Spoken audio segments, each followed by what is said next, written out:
Now that intro course is kind of wrapped up, I just want to share a little bit about where we're headed. This second course is intended to expand on the first course. And the first course was called The Foundations of Mindfulness, an introduction to an awakened heart and mind.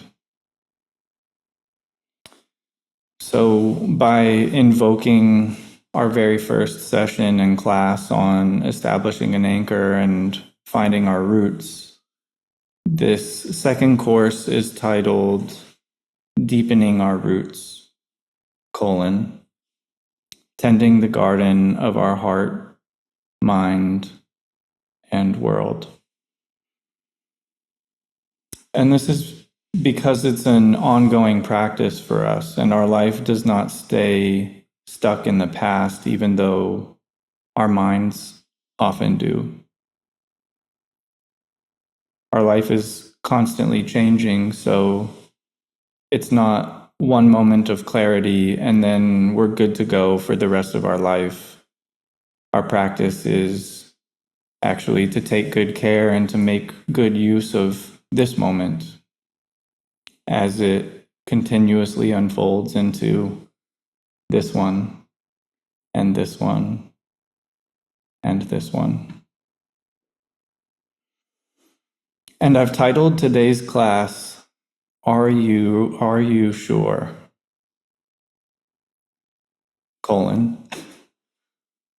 Just because you're certain doesn't make it true.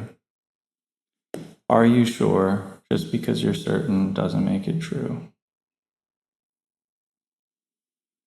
So now that the intro course is over, as we establish the foundations of this practice of mindfulness in our own lives, the essential point here is just that our human predicament,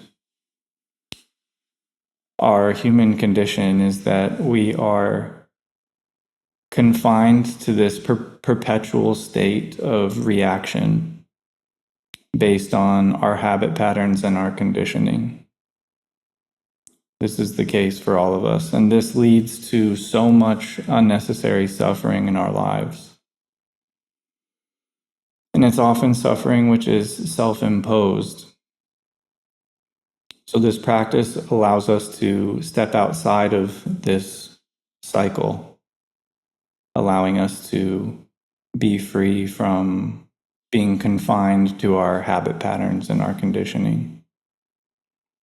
If you remember the story, I don't remember which class it was, the story of Mohini the tiger in the DC Zoo, who paced and paced until she wore a 12 by 12 foot square in the grass due to her prior confinement in a typical cement cage.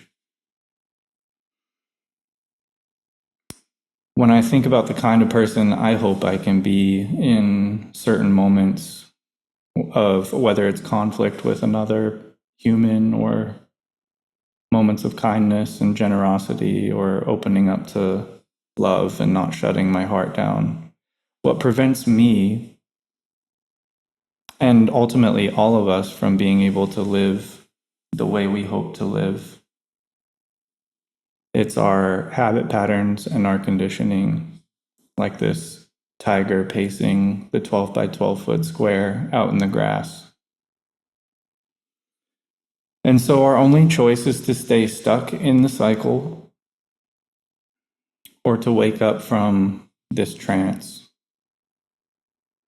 And because each of our personal, subjective experiences of the world are constructed by language, narrative, and stories,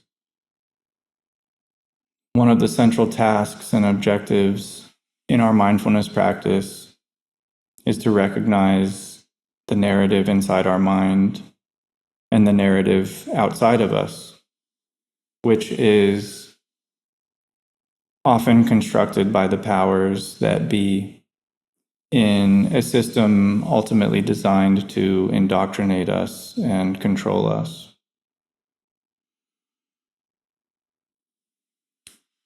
John Stockwell was an agent involved in covert operations in the CIA, and in the early 70s, he said that one of the principal functions of the CIA is to produce propaganda to influence people's minds.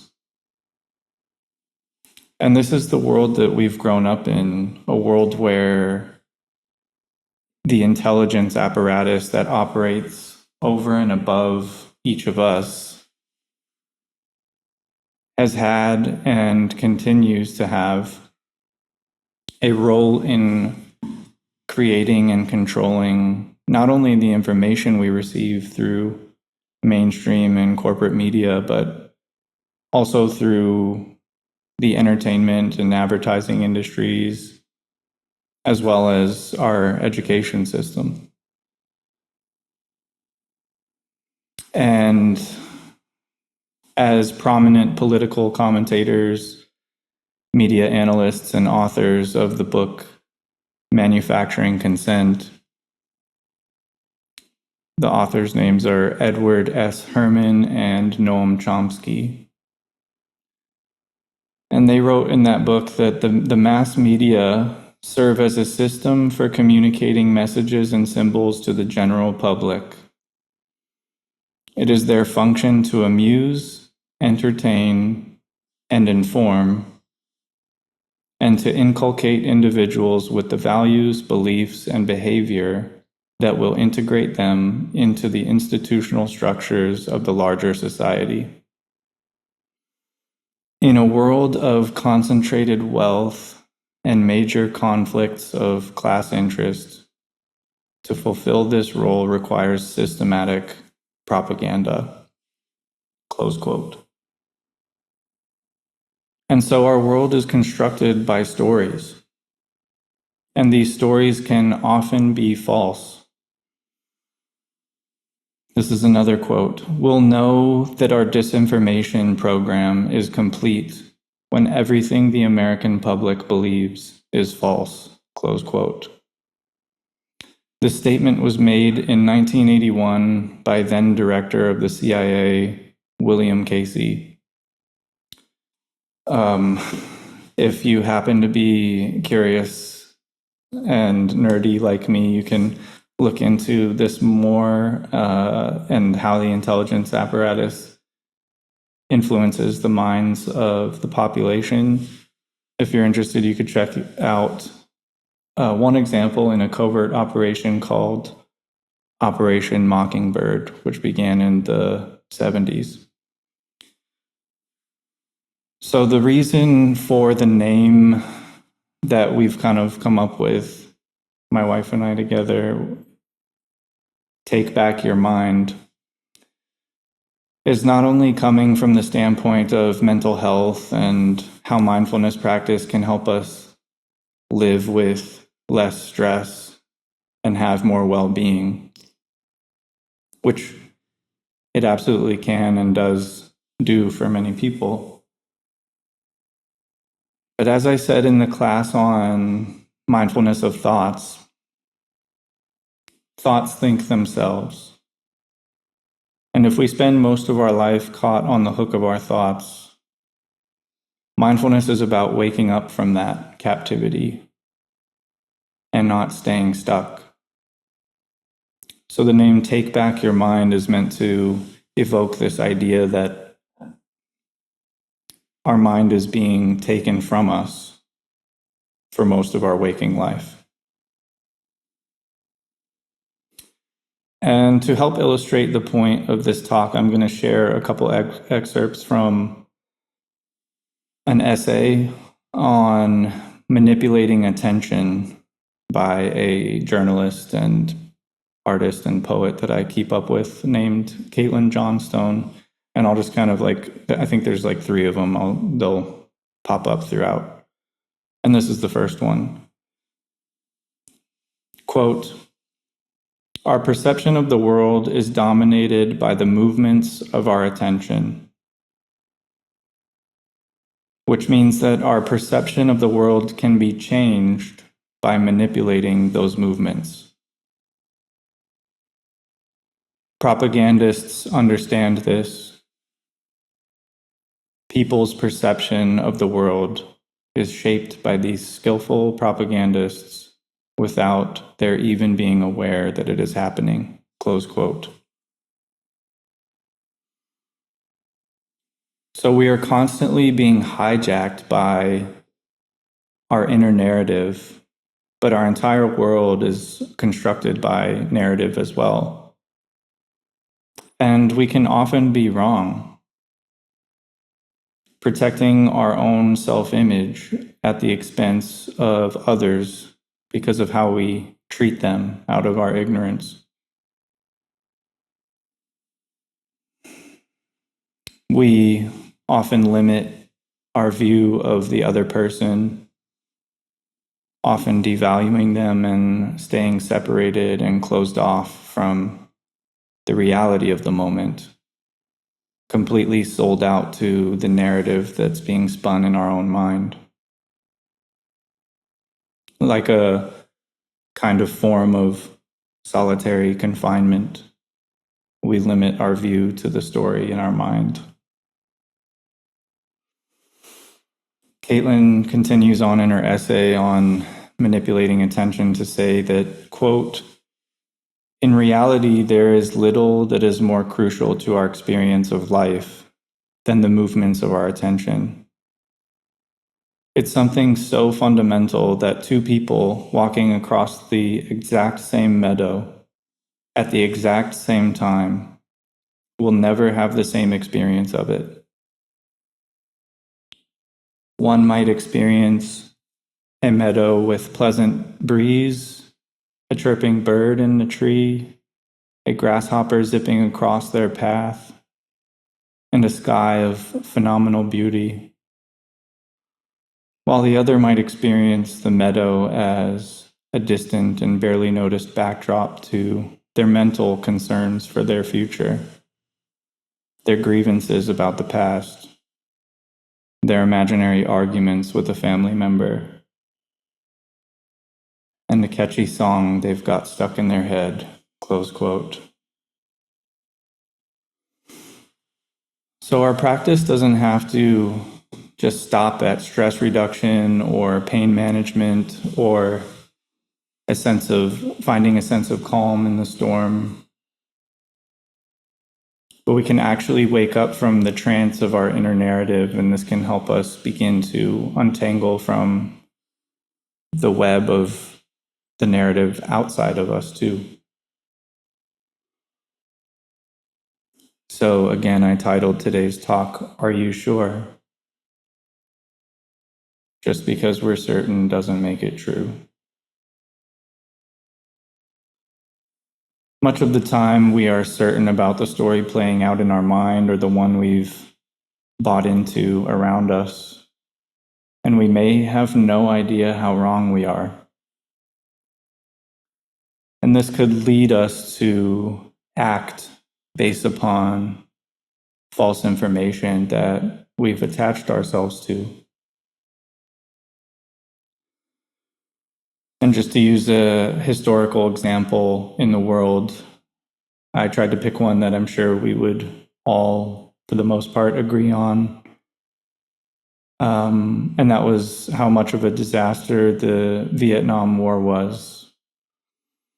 And what wasn't fully known at the time was, although it was to the higher ups, what wasn't fully known at the time was how much of it was sold to the public through mass false information and lies.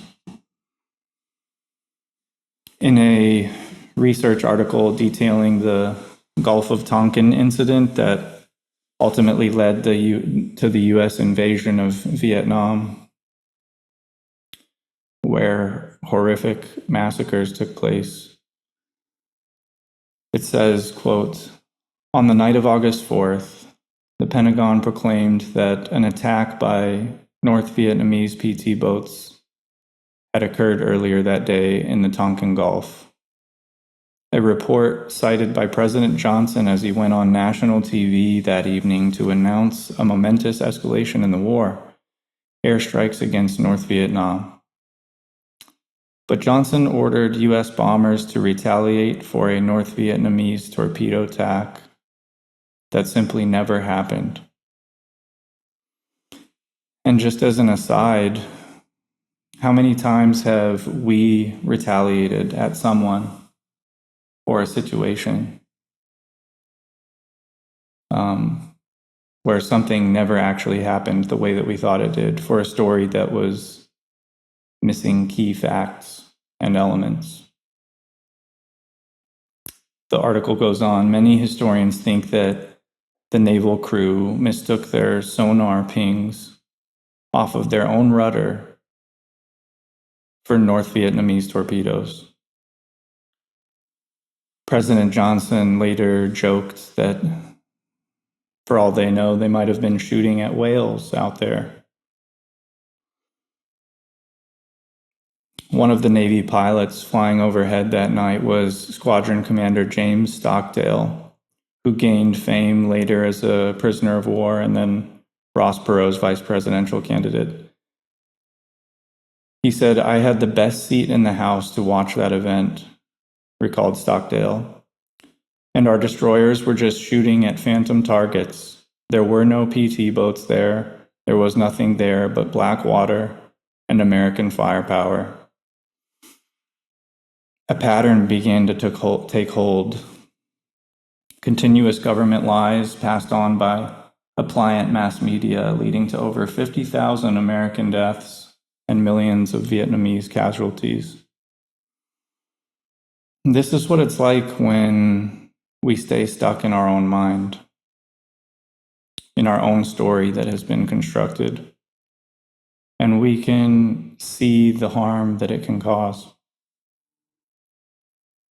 Nearly 3 decades later, during the Gulf War, columnist Sidney Schonberg, I'm sorry if I messed up your name, Sidney, warned journalists not to forget our unquestioning chorus of agreeability when Lyndon Johnson bamboozled us with his fabrication of the Gulf of Tonkin incident. Schonberg blamed not only the press, but also the apparent amnesia of the wider American public. And he added, quote, "We Americans are the ultimate innocents. We are forever desperate to believe that this time the government is telling us the truth," close quote. So one traditional guideline is to train without bias in all areas. It is crucial always to do this pervasively and wholeheartedly. And so we can begin to introduce a pause and not immediately cling to and attach ourselves to our certainty of the outer narrative as well, because it can often be wrong, and our perception can often be wrong depending on what has captured our attention. So we are, in a sense, taking back our mind and freeing it from this perpetual captivity to narrative, because we see the harm it can cause when we are immediately attached to our own thoughts and emotions. Just like if we were to be walking along and see something coiled up on the ground and being startled and scared by thinking it's a snake, when actually it was just a rope sitting on the ground. In this same way, our mind constructs a picture of the world that is not always reading out accurate information to us. Or like if you were walking down another path and you come upon a dog growling, looking incredibly angry at you, you might be defensive at first and startled and scared. But as you approach it, you notice its leg is caught in a trap. And we are often certain of the picture put together by our mind. before we really know and understand the full story. Jumping to conclusions that we feel really sure of, but this can lead us into feeling confused, like, why would someone do that? Or upset at someone for something without really fully understanding the context or without understanding their suffering. Caitlin continues in her essay on manipulating attention, and she says, quote, "Attention is the uncrowned king of consciousness because its movements dictate how we will experience our world, what we will think about, notice, see or hear, or otherwise perceive. But we don't tend to place much importance on it or recognize the extent to which our life is ruled by it." Close quote. So it is best not to react and cling to what immediately appears in our mind or in our body. Instead, we should see it clearly and apply a healthy curiosity and skepticism to what appears. The late Vietnamese teacher and monk named Thich Nhat Hanh, who I've mentioned in previous sessions, he was an engaged activist during the Vietnam War because he lived there at the time, and he writes that, quote, "Many arguments and conflicts come about because we are so sure of our own thoughts and perceptions. One of the deepest teachings in this tradition is that we should not be too sure of our own ideas. Don't be fooled by your perceptions. Even if you are sure you are seeing clearly, check again. Keep an open mind. Be ready to let go of your views. The same applies to how we see each other and the world. Have we understood the situation clearly? We have a responsibility to reflect the situation accurately, not colored by seeing through the lens of our fear or our discriminating mind. Clear, unbiased observation and loving speech can contribute greatly to building connection and removing anger, hatred, and discrimination." Close quote. But no one can do this practice for us. If we don't do it, we will continually stay stuck in our habit patterns and conditioning, confined to a limited sense of ourselves, leaving us feeling separate and cut off. But if we engage with this practice in our daily life, on and off the cushion, so to speak, we'll see the fruit and the transformation in our own hearts and minds, and in our relationships, in our life, and in the world around us. So may we make good use of our life in each moment. May our practice be of benefit not only to ourselves, but to all who might come into contact with us. Don't forget to be kind to yourself along the way, and if you can, to others as well. Thank you for your attention and your presence.